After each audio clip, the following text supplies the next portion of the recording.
I realized as time went on that I didn't actually know the person that I was engaged to. Like all the people that were like, oh, they rushed into it, or, you know, oh, it's not gonna last, and then like you proved them right. We were only together 4 or 5 months. Yes. And like, honestly, it was false advertising. Demi Lovato is opening up about her short-lived engagement to actor Max Ehrich. Demi does say he fooled her, and her friends say he fooled her. That happens a lot. I was wondering, is there an explanation there? Because you are sitting and watching and saying, well, how did he fool her? Because I care about her and I want her to be okay. I actually don't think there's much more to dig on that. My takeaway there, and we spoke about it at length, was, you know, quarantine made people move fast. And I think, you know, it takes time to really get to know somebody. And I think they both moved too fast. And then they ultimately got to know one another. Ultimately, the relationship wasn't right for both of them. Episode 4 of the I Love Me Singer's 4-part docu-series, Dancing with the Devil, dropped Tuesday on YouTube. And the 28-year-old entertainer gets candid about calling off her brief engagement to the Young and the Restless star. The hardest part of the breakup was mourning the person that I thought he was. Yeah. But I'm not the only one who felt fooled. I mean, I was just as shocked as the rest of the world at some of the things that were said and done. When you were done, you were done. I was Yes. done. Demi and Max secretly quarantined with Demi's mom and stepdad at the beginning of the pandemic. By May 2020, they took their love public, and in July, the actor popped the question. I got engaged a week ago today. It was just the best day of my life. I felt like I was floating. It's been a whirlwind ever since. But by September, the two decided to call it quits. I'm really sad that things ended the way that they did. Good news is I haven't picked up any hard drugs or anything like that. I'm hanging in there. Ugh.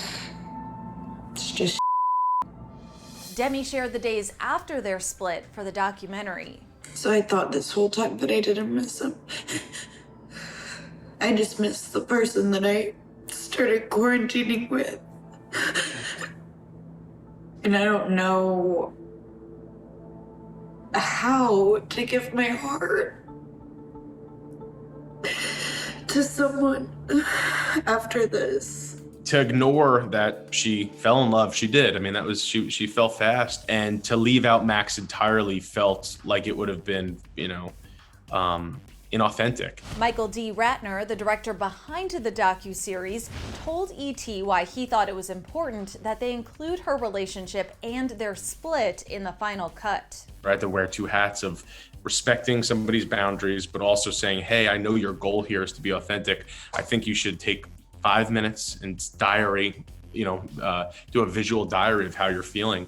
And that was super powerful when she sent me the first video, which was her kind of putting on her best game face, talking about how she was pushing through. And then later that night, when she was still up and couldn't sleep, she sent one where she was really, you know, letting the tears out. And that's, again, another example of she really was going there. She wasn't afraid to show her emotions, wear her heart on her sleeve, and talk about everything going on. And while Demi bared it all, one thing that did get left on the cutting room floor, an interview with Max. We sat down with Max when they were still dating. Okay. But again, I think that interview was just a brief, like, sit down at the very beginning of dating. And, you know, that moment in time didn't really belong, given that the relationship obviously ended. Now Demi says it all worked out for the best.